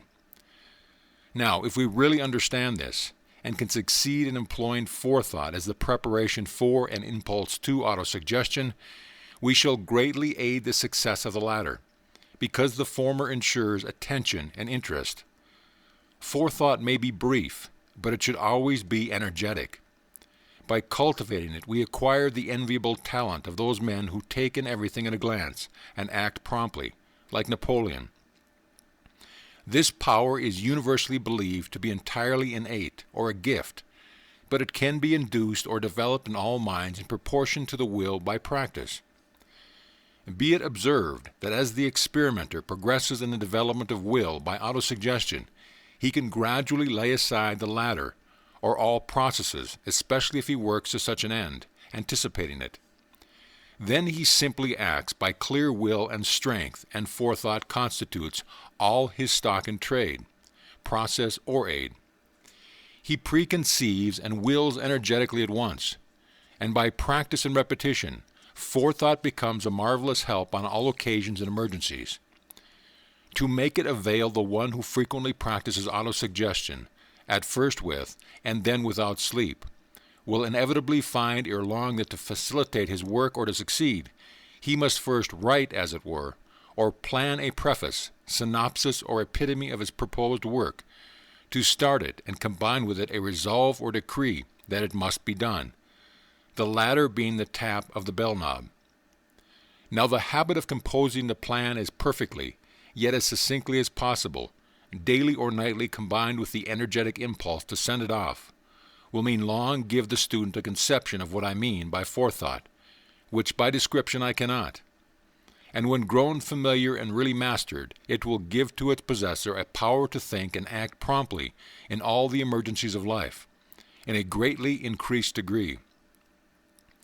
All men of great natural strength of mind, gifted with the will to do and dare, the beings of action and genius, act directly, and are like athletes who lift a tree by the simple exertion of the muscles. He who achieves his aim by self-culture, training, or autosuggestion is like the one who raises the weight by means of a lever, and if he practices it often enough, he may in the end become as strong as the other. Such a man is like the hero in one of man reads novels, of whom it is said, his aim with the rifle is infallible, and it would seem as if the ball obeyed his will. There must be a kind of directing principle in his mind, independent of strength of nerve and sight. He and one other are the only men in whom I observed this singular power. This means simply the exercise in a second, as it were, of the tap of the bell knob, or the projection of the will into the proposed shot, and which may be applied to any act. Mind, and especially forethought, or reflection, combined in one effort with will and energy, enters into all acts, though often unsuspected, for it is a kind of reflex action or cerebration. Thus I once discovered to my astonishment in a gymnasium that the extremely mechanical action of putting up a heavy weight from the ground to the shoulder, and from the shoulder to the full reach of the arm above the head, became much easier after a little practice, although my muscle had not grown nor my strength increased during that time. And I found that whatever the exertion be, there was always a trick or knack, however indescribable, by means of which the man with the brain could surpass the dolt at anything, though the latter were his equal in strength. But it sometimes happens that the trick can be taught and improved upon, and it is in all cases forethought, even the lifting of weights or the willing on the morrow to write a poem. This acting or working of the two thoughts at once, the thought of just what you want and the thought that you succeed, may be difficult for some readers to understand. It may be formulated thus: I wish to remember tomorrow at 4 o'clock to visit my bookseller. Booksellers, 4 o'clock, 4 o'clock. But with practice the two will become as one conception. When the object of a state of mind, as for instance, calmness all day long, is obtained, even partially, the operator, who must of course do all to help himself to keep calm, should be remembered in his wish, will begin to believe in himself sincerely, or in the power of his will to compel a certain state of mind. This one all may be won by continued reflection and perseverance. It is the great step gained, the alphabet learned, by which the mind may pass to boundless power. This process of autosuggesting and trusting to the effect of ordinary sleep is well adapted to producing desired states of mind, including those manifesting in future action. Forethought can be of vast practical use in cases where confidence is required. Many a young clergyman and lawyer have been literally frightened out of a career, and many an actor ruined for want of very little knowledge, and in this I speak from personal experience. Let the aspirant who is to appear in public or pass an examination and is alarmed base his forethought on such ideas as this: that he would not be afraid to repeat his speech to 1 or 2 persons. Why then should he fear 100 people? There are some who can repeat this idea to themselves, till it takes hold strongly, and they rise almost feeling contempt for all in court, as did a lady in St. Louis who felt so relieved when a witness and not feeling frightened that she bade the judge and jury to cease looking at her in that impudent way. It will be useless for any person to take up this method as a trifling pastime, or to attempt autosuggestion and development of will with as little earnestness as one would give to a game of cards. For in such half-hearted effort, time will be lost and nothing come of it. Unless centered upon with the most serious resolve to persevere, and make greater effort and more earnestly at each step, it had better be left alone. All who persevere with calm determination cannot fail ere long to gain a certain success. And this achieved, the second step is much easier. However, there are many people who, after doing all in their power to get to the gold or diamond mines, hasten away even when in the full tide of success, because they are fickle. And such people are more wearisome and greater foes to real science than the utterly indifferent or the ignorant. This will not have been written in vain should it induce the reader to reflect on what is implied by patient repetition or perseverance, and what an incredible and varied power that man acquires who masters it. There are many cases in which the reader may ask me whether this method may be employed, to which I am compelled to answer that I have had no experience in such case.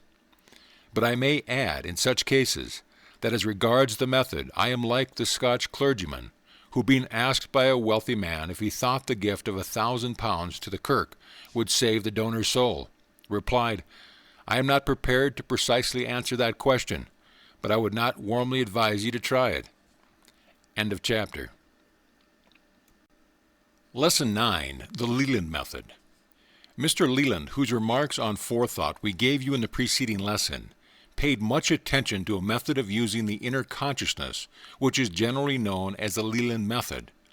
Other writers before and after Mr. Leland's work have considered this phase of the subject, but Mr. Leland deserves much credit for having brought the matter before the attention of a large number of people in so practical a manner and in so forcible a style. We herewith give you the gist of his method in his own words, culled from his works on the subject. Mr. Leland begins by stating that for a number of years he had given much attention, time, study, and reflection to the subject of the methods of impressing the inner conscious planes of the mind with autosuggestion, forethoughts, mental commands, orders to the Brownings, etc., given immediately before one would sink to sleep at night. He then goes on to say, all mental or cerebral faculties can by direct scientific treatment be influenced to what would have been regarded as miraculous action, and which is even yet very little known or considered. In the development of this theory, and as confirmed by much practical and personal experience, the will can by very easy process of training, or by aid of autosuggestion, be strengthened to any extent, and states of mind soon induced, which can be made by practical habitual. Thus a man, by a very simple experiment a few times repeated, an experiment which I clearly describe and which has been tested and verified beyond all denial, can cause himself to remain during the following day in a perfectly calm or cheerful state of mind. And this condition may, by means of repetition and practice, be raised or varied to other states or conditions, or of a far more active or intelligent description. Thus, for illustration, I may say that within my own experience, I have by this process succeeded since my 70th year in working all day far more assiduously and without any sense of weariness or distaste for labor than I ever did at any previous period of my life. And the reader only try the extremely easy experiment, as I have described it, to satisfy himself that he can do the same, that he can continue it with growing strength ad infinitum. Mr. Leland then goes on to point out to the reader the effects of autosuggestion, which are known to all students of psychology. He says, "Then it came to my mind that since autosuggestion was possible, that if I would resolve to work all the next day, that is, applying myself to literary or artistic labor, without once feeling fatigue and succeed, it would be a marvelous thing for a man of my age. And so it befell that by making an easy beginning, I brought it to pass to perfection. What I mean by an easy beginning is not to will or resolve too vehemently, but to simply and very gently, yet assiduously, impress the idea upon the mind so as to fall asleep while thinking of it as a thing to be. My next step was to will that I should, all the next day, be free from any nervous or mental worry, or preserve a hopeful, calm, or well-balanced state of mind. This led to many minutes and extreme curious experiments and observation. That the imperturbable or calm state of mind promptly set in was undeniable, but it often behaved like the angel in H.G. Wells' novel, The Wonderful Visit, as it somewhat frightened at, or with, by its own new abode, and no wonder, for it was indeed a novel guest, and the goblins of worry and tease, fidget and fear, who had hitherto been allowed to ride about and come and go at their own sweet wills, were ill-pleased at being able to keep quiet by this new lady of the manor. I had my lapses, but withal I was simply astonished to find how, by perseverance, habitual calm not only grew upon me, but how decidedly it increased. And far beyond perseverance and labor, or the inducing a calmer and habitually restful state of mind, was the awakening of the will, which I found as interesting as any novel or drama, or series of active adventures, which I have ever read or experienced. Then Mr. Leland proceeds to impart to his readers his discovery or method as follows, and this is the discovery. Resolve before going to sleep that if there be anything whatever for you to do which requires will or resolution, be it to undertake repulsive or hard work or duty, to face a disagreeable person, to fast or to make a speech, to say no to anything, in short, to keep up to the mark or make any kind of effort, that you will do it, as calmly and unthinkingly as it may be. Do not desire to do it sternly or forcibly, or in spite of obstacles, but simply and coolly make up your mind to do it, and it will much more likely be done. And it is absolutely true that if persevered in, this willing yourself to will by easy impulse unto impulse given will lead to marvelous and most satisfactory results. Mr. Leland then gives the following words of caution to those undertaking the practice of his method. There is one thing of which the young or the over-sanguine or heedlessness should be warned. Do not expect from this method or anything else in this life prompt perfection or the maximum of success. You may predetermine to be cheerful, but if you are very susceptible to bad weather, and the day should be dismal, or you should hear of the death of a friend, or a great disaster of any kind, some depression of spirit will likely ensue. On the other hand, note well that forming habit by frequent repetition of willing yourself to equanimity and cheerfulness, and also to the banishing of repulsive images when they come, will infallibly result in a very much happier state of mind. As soon as you actually begin to realize that you are acquiring such control, remember that it is the golden hour and redouble your efforts. I trust that I have thus far in a few words explained to the reader the rationale of a system of mental discipline based on the will, and how by a very easy process the latter may be gradually awakened.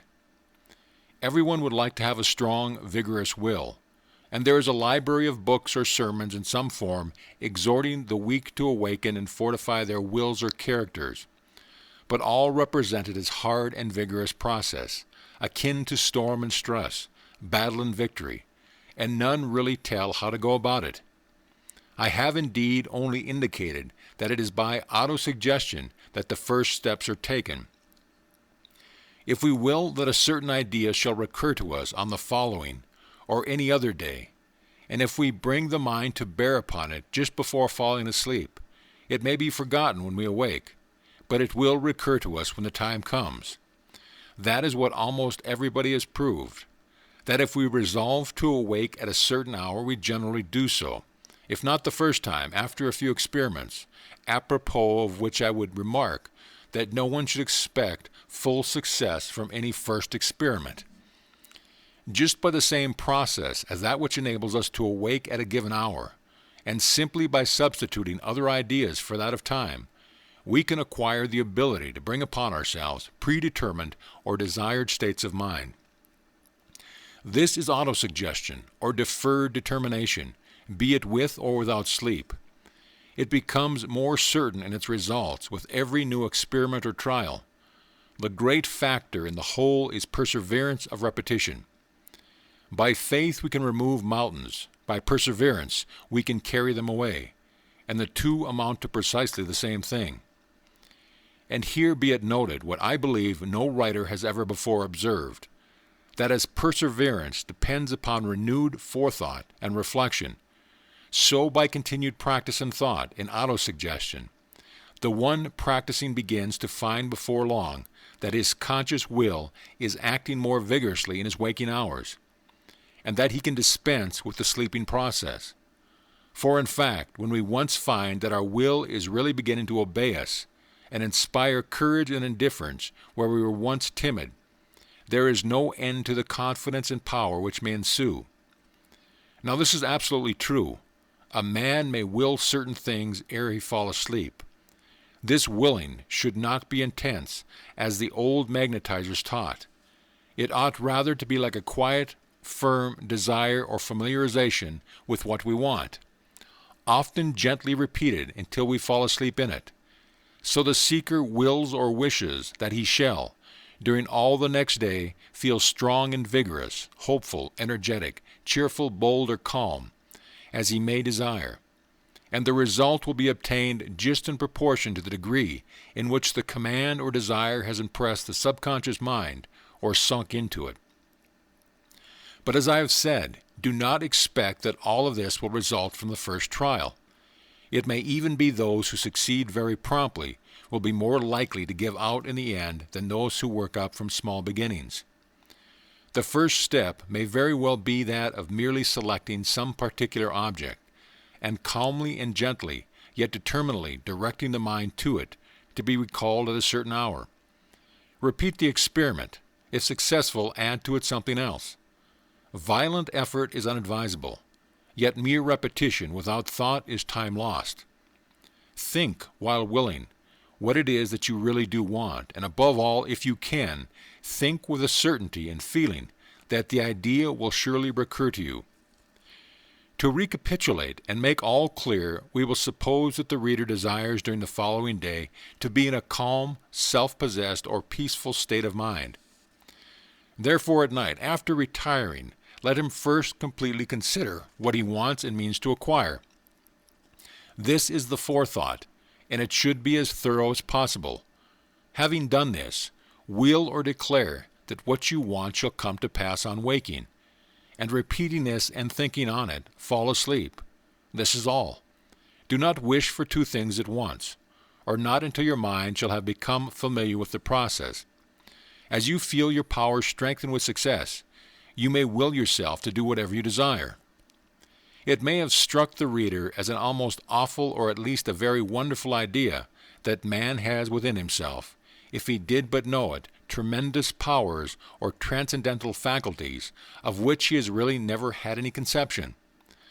One reason why such bold thought has been subdued is that he is always feeling, according to tradition, the existence of superior supernatural beings, by whose power and patronage he has been effectively restrained or kept under. It may seem a bold thing to say that it did not occur to any philosopher through the ages that man, resolute, noble, and free, might will himself into a stage of mind defying devils and phantasms, or that amid the infinite possibilities of human nature there was a faculty of assuming the indifference habitual to animals when not alarmed. Our method renders potent and grand, pleasing or practically useful to all who practice it, a faculty which has the great advantage that it may enter into all the relations or acts of life, will give to everyone something to do, something to occupy his mind, even in itself, and if we have other occupations. The student will recognize in the Leland method the same principles of autosuggestion, of self-command that we have referred to in other lessons, already with the principle of the mental helpers already spoken of. But he'll also notice the stress and importance that Mr. Leland attaches to the idea of giving the command or autosuggestion just before one goes to sleep. This idea, in fact, forms the keynote of the Leland method, and Mr. Leland's ideas have attracted much attention by reason thereof. Notwithstanding that the idea of suggestion before sleep has been referred to and written upon by other writers, before and since the date of Mr. Leland's work. But inasmuch as the latter brought out this phase of the subject so clearly, it is but just that any presentation of the general subject contain a liberal reference to his work, theories and ideas, and full credit for the same.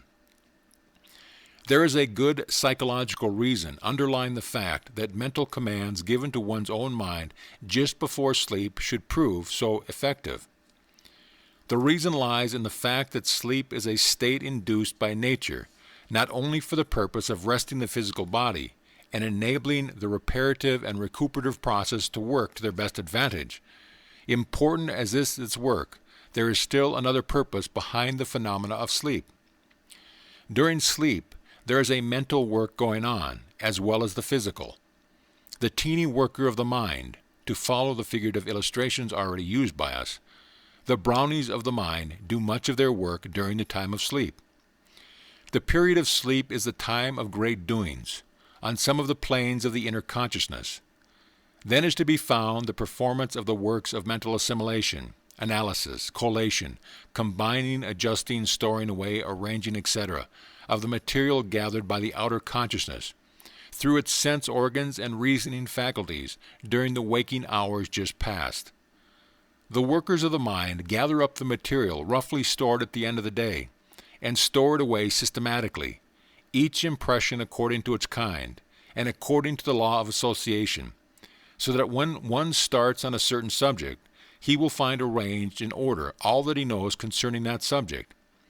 The process is like the arrangement of books in a large modern reference library, so that anyone familiar with the system may go from one book to another until he has acquired himself with all the library contains concerning that particular subject. But this is not all. During the day, the conscious mind has made numerous demands for certain information, answers, work, solutions, etc., more or less unconsciously. And the little workers of the mind take this their first chance to do this work, now that the outer consciousness is asleep, and not bothering them with demands for the performance of the numerous tasks of the day that demand immediate action. They gather together the scattered material, and like the brownies, work up the material into perfected articles, so that the next day the individual is surprised to find how his mind has worked out many matters for him while he was asleep. These little brownies work while you sleep, as the current clang expresses it. And so now you see the value of the Leland method. Just before going to sleep, you formulate a definite demand upon the brownies, and then dismiss the subject from your outer consciousness. Then while you are asleep, the desired task is accomplished, and the missing link to the chain of knowledge is forged and adjusted into place. The puzzling problem is solved. The perplexing riddle is answered. But you must always remember that after you have said to your inner consciousness, "Attend to this for me while I sleep," you must then positively dismiss the matter from your outer consciousness, just as the great executive dismisses a matter when he gives it over to a tried and trusted assistant. Until you do this, the inner consciousness cannot do its work properly. Always remember this in connection with this phase of the subject. It is highly important. End of chapter. Lesson 10. Intuition and Beyond. Just as there are mental planes which the investigator naturally classifies as below the ordinary planes of consciousness, the instinctive plane, the physical function plane, the habit plane, and even the plane on which the so-called automatic thinking, etc., manifests, so are there many planes which one naturally thinks of as above the ordinary planes. As we have said, not only are there the basements and sub-cellars beneath the floor of the packings and shipping department of the mind, but also many upper stories above the floor. Upon these upper floors of the mind rest those things which the world calls genius, inspiration, intuition, spiritual power, and other names denoting higher faculties of the mind. Kay says, "It is in the ultra-conscious region of the mind that all its highest cooperations are carried on. It is here that genius works." Carlyle said, "Shakespeare's intellect is what I call an unconscious intellect. There is more virtue in it than he himself is aware of."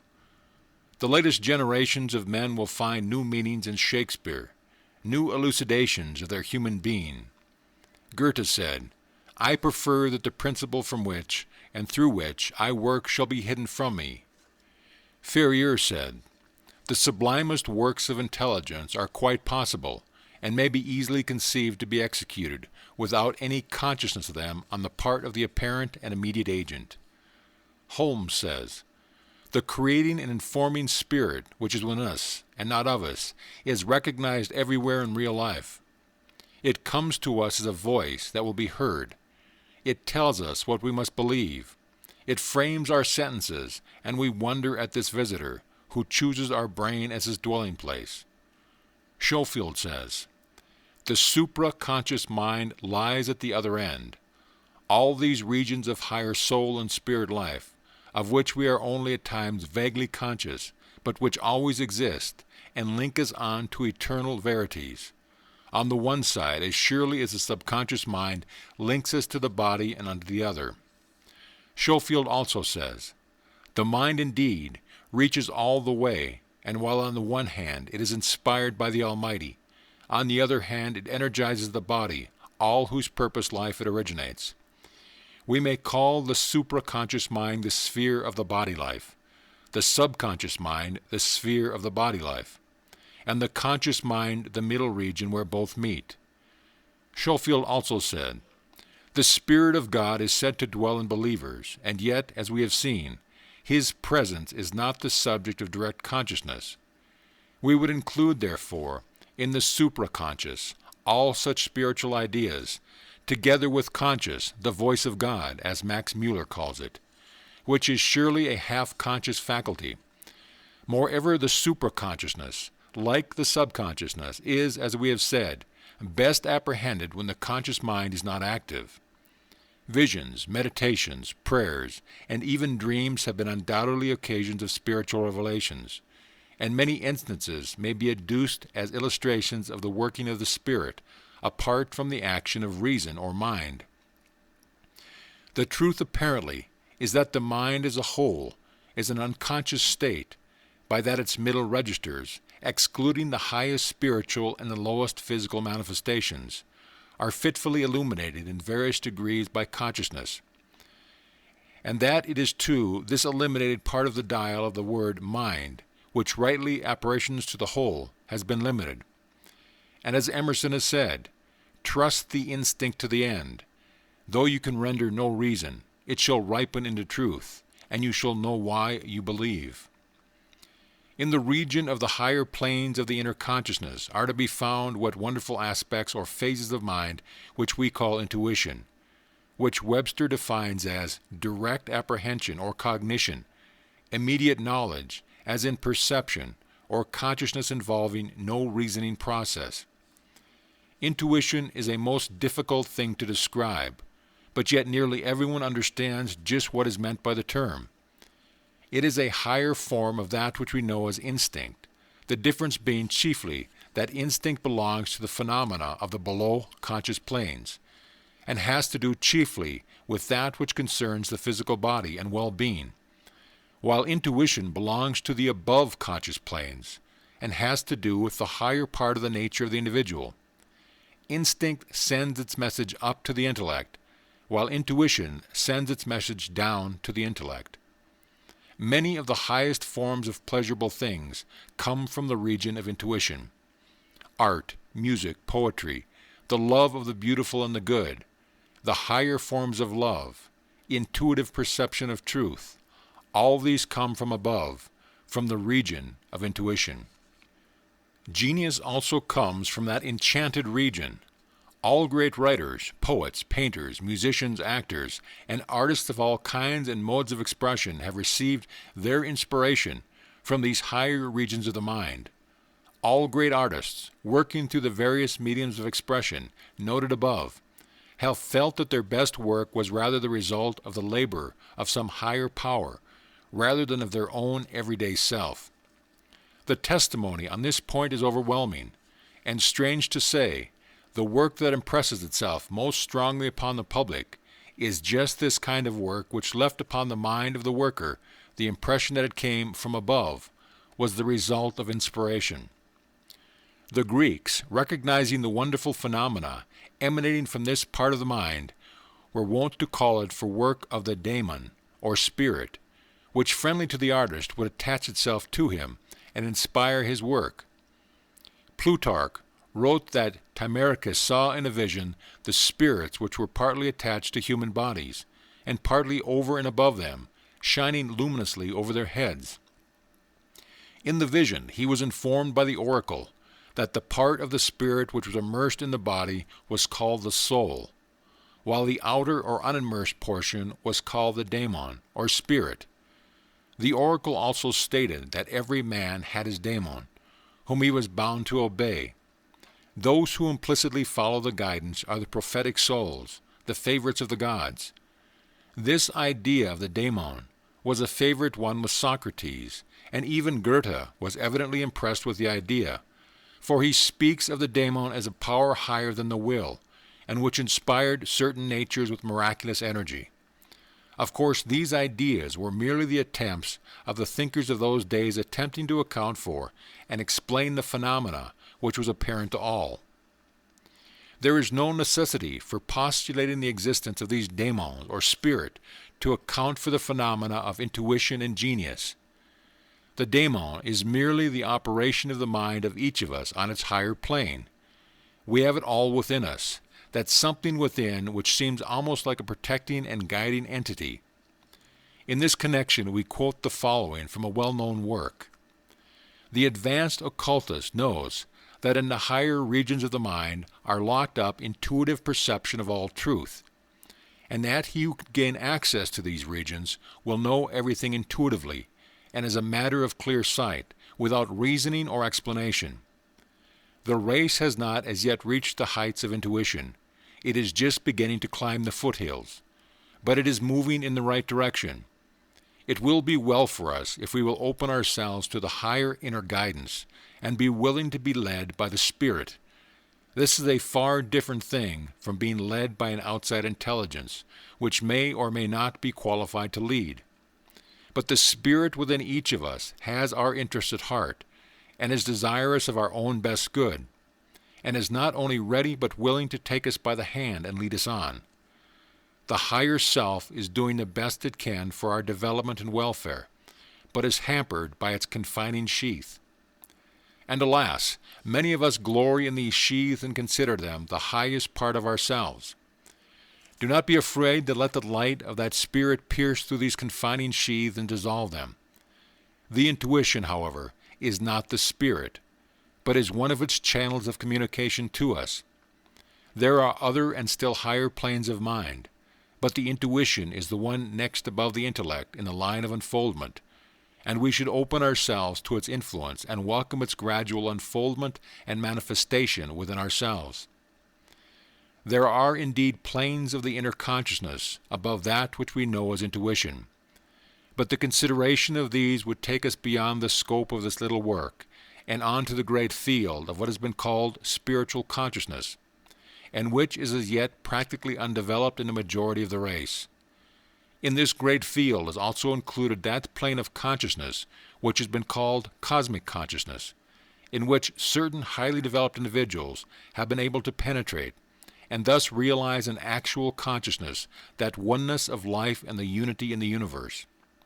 But, as we have said, this belongs to an entirely different phase of the general subject from that which we are considering in this work. The purpose of this little work is chiefly to point out to the students the various fields of consciousness common to the whole race, and which may be developed by any individual, together with certain suggestions concerning this work of development and use. Therefore, we must pass by with a mere mention these exalted planes of consciousness, which have been penetrated only by certain highly developed individuals. In fact, these higher planes can scarcely be called mental planes at all. They belong to that part of man's nature which is more properly designated spiritual. The possibilities before any man and every man along the lines pointed out in this work are sufficiently great for the majority of individuals, and the development and use of these various mental planes will keep them busy for a long time to come. And when finally they are ready for further progress, the way will open itself out for them, and the book or the teacher will be found ready to give the needed instruction. While the phase of the subject of inner consciousness, known as spiritual consciousing, that spiritual knowing, by means of which one is able to see through and beyond the things of the material plane, belongs to another branch of occult science, and can scarcely be touched upon in this work. Still, it would not be just to the reader for us to fail to call his attention to the higher planes of his own being, which are unfolding into conscious realization as he advances in spiritual unfoldment and attainment. All of us have recognized that something within which comes to our aid in times of doubt, distress, and trouble. Many of us have considered this something to be outside of themselves, but it is really a higher part of the soul awakened into greater activity by the needs of the individual. This something within is always alert and awake to our interest, and tries to send us a warning word or a restraining hand, but alas, we brush those loving admonitions aside as mere imagination, absurd notions, etc., and refuse to accept the message coming from the higher planes of our own being. Not only in times of danger does the something within us send us its messages. It tries to help us, even in the little affairs of everyday life. Did you never feel an earnest desire for some information of a certain kind, and after failing to find it, later be led to some bookshelf in a store or in a public library, and picking up a book at random, find either the information you wish or else a reference to some other book containing the information? Many have had these experiences. Perhaps you are one of the number. Have you never had the experience of being led to a person or place in order to gain certain information or advantage? Have you never been led apparently in the opposite direction from where you thought a desired something might be found, only to find later that opposite direction was the thing you desired?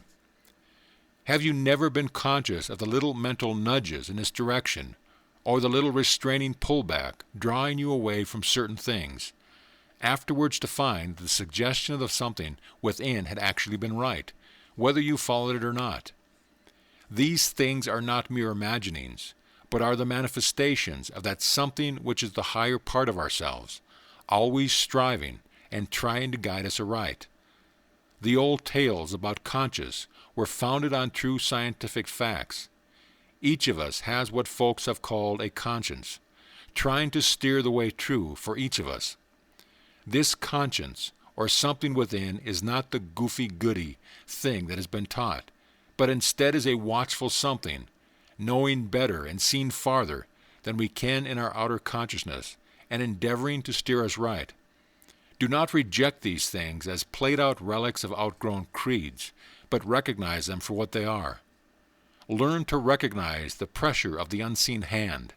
Welcome it when it comes, and bid it welcome. Do not shake it from your shoulder as an alien thing simply because you fail to understand it and its laws. Trust to its well-meaning and kindness. It is not an outside thing. It is a part of your very self. It will manifest according to your faith in and expectation in its presence. It is striving to unfold further and further into your conscious life, and you may aid it by bidding it welcome and treating it as part of yourself instead of as an alien. It is yourself who is speaking, so do not shut the door of your mind to it. Let the light within you send its rays into your outer consciousness, that it may illuminate and make plain the way that your feet must tread, and step out boldly upon the place illuminated for your footsteps without fear and with confidence. If you understand these things clearly, you will know what good old Newman meant when he wrote the beautiful, powerful lines. Lead, kindly light, amid the encircling gloom. Lead thou me on. The night is dark, and I am far from home. Lead thou me on. Keep thou my feet, I do not ask to see the distant scene, one step enough for me. Lead thou me on. End of chapter. End of book. This audio presentation of The Inner Consciousness by William Walker Atkinson has been brought to you by audioenlightenment.com and has been recorded for the exclusive use of Audio Enlightenment members only.